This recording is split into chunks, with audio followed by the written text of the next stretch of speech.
بلادي الله أكبر نادي. السلام عليكم ورحمة الله وبركاته.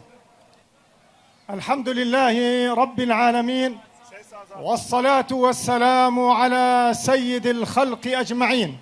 أما بعد، أحييكم بتحية قرآننا وديننا وإسلامنا، فسلام الله عليكم أيها الإخوة والأخوات في هذه الولاية المباركة. وأسأل الله عز وجل كما جمعنا في هذه الساحة أن يجمعنا في ساحات المسجد الأقصى قريبا بحول الله تعالى. Hamd alemlerin Rabbi olan Allahu Teala mahsustur. Salat ve selam onun Resulü Muhammed Aleyhisselatu Vesselam'a olsun. Kur'an'ın ve İslam'ın bize öğrettiği selam ile sizleri selamlıyor. Esselamu Aleyküm ve Rahmetullahi ve Berekatuhu. Rabbim bizleri şu mübarek Adana'da bir araya getirdiği gibi Mescid-i Aksa'da da bizleri bir araya getirsin. نقف اليوم في هذا اليوم العظيم نحيي ذكرى مولد سيد الخلق أجمعين محمد صلى الله عليه وسلم. Bugün kardeşlerim bu mübarek günde, bu yüce günde hep beraber Peygamber Aleyhisselatu Vesselam'ın Mevlid-i Şerifini kutluyor ve onu yüceltiyoruz. نحيي هذا اليوم وهذا المولد وقلوبنا تمتلئ فخرا وعزا برسول الله صلى الله عليه وسلم. Peygamber Aleyhisselatu Vesselam'ın Mevlid-i Şeriflerini ihya etmek ile kalplerimiz iftihar duyuyor ve ona sevgi ile doluyor. ولكن في قلوبنا حزن وألم عظيمين. Fakat kardeşlerim, bizim kalbimizde iki tane büyük hüzün vardır. حزن عظيم على ما يجري في فلسطين وغزة والضفة الغربية والمسجد الأقصى المبارك. Birinci hüznümüz Gazze'de yaşanan olaylar ve Batı yakada yaşananlar, Kudüs'te yaşananlardır. حيث الاحتلال الصهيوني ينظم حملة إبادة لشعبنا الفلسطيني في غزة والضفة. Çünkü Siyonist işgalciler halkımızı toplu bir şekilde Gazze'de ve Batı yakada toplu bir imha planı yapıyorlar.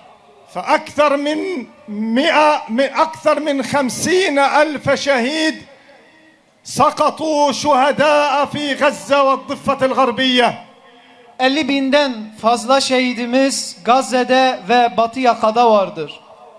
وعشرات الألوف من البيوت قد هدمت فوق رؤوس الأطفال والنساء والشيوخ. Ve on binlerce evimiz çocukların, kadınların ve yaşlıların üzerine yıkıldı. وعشرات المستشفيات والمدارس والجامعات هدمت فوق الطلاب والأطفال. Ve onlarca mescit, onlarca hastane, onlarca üniversite çocukların ve gençlerin başına yıkıldı. والعدو الصهيوني يضع عينه على المسجد الأقصى ليهدم المسجد ويبني فوقه كنيس. Siyonist düşmanlarımız gözlerini Mescid-i Aksa'ya dikmişler. Mescid-i Aksa'yı yıkıp onun yerine kilise yapmayı düşünüyorlar. نحزن بلا شك على هذه الألوف المؤلفة من الشهداء من الأطفال والنساء، ونحزن على ما يجري في المسجد الأقصى من احتلال وتدنيس من قبل الصهيونيين. Bizler şehit olan çocuklarımız için hüzünleniyor, üzülüyoruz. Mescid-i Aksa'nın yıkılma planlarına oraların necis İsrail askerlerinin çizmeleriyle kirlenmesine üzülüyoruz. إن محبتنا لرسول الله صلى الله عليه وسلم تقتضي منا أن ننصر المظلومين في الأرض. Kardeşlerim, Peygamber aleyhissalatu vesselama olan sevgimiz şunu gerektirmektedir. Yeryüzündeki bütün mazlumlara yardım etmemiz lazımdır. محبتنا لرسول الله صلى الله عليه وسلم تقتضي من أمة محمد صلى الله عليه وسلم أن تنتصر للمسجد الأقصى. Peygamber aleyhissalatu vesselama ümmetin sevgisi şunu gerektirmektedir. Mescid-i Aksa'ya yardım etmesi. محبتنا لرسول الله صلى الله عليه وسلم تقتضي من أمة محمد أن تنتصر لغزة وأطفالها والضفة وشيوخها. Peygamber aleyhissalatu vesselama olan sevgimiz şunu gerektirmektedir. Gazze'de ve Batı yakadaki çocuklara, yaşlılara yardım etmemizi gerektirmektedir. أيها الإخوة والأخوات، إن مولد رسول الله صلى الله عليه وسلم مناسبة ليس للاحتفال فقط. Peygamber aleyhissalatu vesselamın mevlüdü, doğum günü sadece bir kutlama ile geçmemesi lazım. Bir kutlama ile yetinmememiz gerekiyor.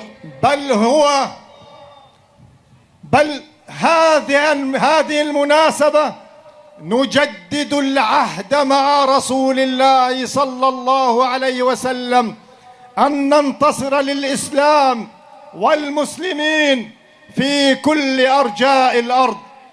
Peygamber aleyhissalatu vesselamın mevlid-i şerifleri bizim Peygamber aleyhissalatu vesselama olan sözümüzü yenilemektedir. Ahdimizi yenilemektedir. Yeryüzündeki bütün mazlumlara yardım etme ahdimizi yenilemektedir. فرسول الله صلى الله عليه وسلم علمنا أن ننتصر للمظلومين. Ve Peygamber aleyhissalatu vesselam bizlere şunu öğretmektedir. Mazlumlara yardım etmeyi. وطلب منا رسول الله صلى الله عليه وسلم أن ننتصر للأطفال والنساء والشيوخ الذين يقعون تحت الظلم والعدوان. Ve Peygamber aleyhissalatu vesselam bizlerden şunu talep etmektedir. Zulüm altına giren, zulme uğrayan çocuk, yaşlı ve kadınlara yardım etmeyi. واليوم فلسطين تنادي أمة محمد صلى الله عليه وسلم. Ve bugün kardeşlerim, Filistin Müslüman ümmetlerine, ümmeti Muhammed'e sesleniyor.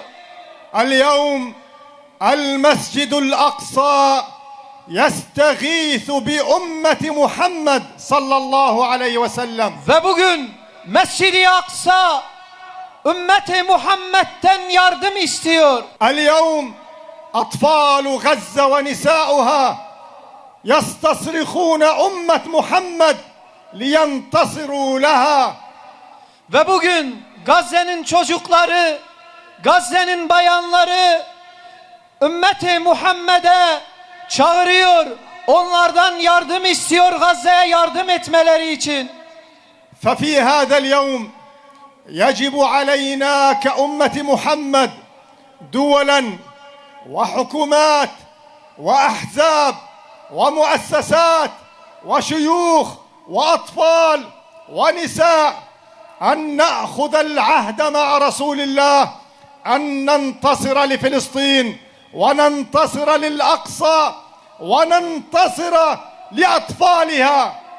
Ve bugün kardeşlerim bizim üzerimize, hükümetler üzerine, partiler üzerine, STK'lar üzerine, yaşlılarımız üzerine, gençlerimizin üzerine şu düşmektedir. Peygamber aleyhissalatu vesselama söz verip Mescid-i Aksa'nın, Gazze'nin çocuklarına yardım etme sözü. وسيظل أهل فلسطين وأهل غزة وأهل الضفة وأهل القدس مرابطون فوق أرضهم حتى التحرير وطرد الاحتلال بحول الله تعالى. Ve kardeşlerim, Gazze'deki mücahitler, Batı yakadaki mücahitler kendi topraklarında kalacaklar.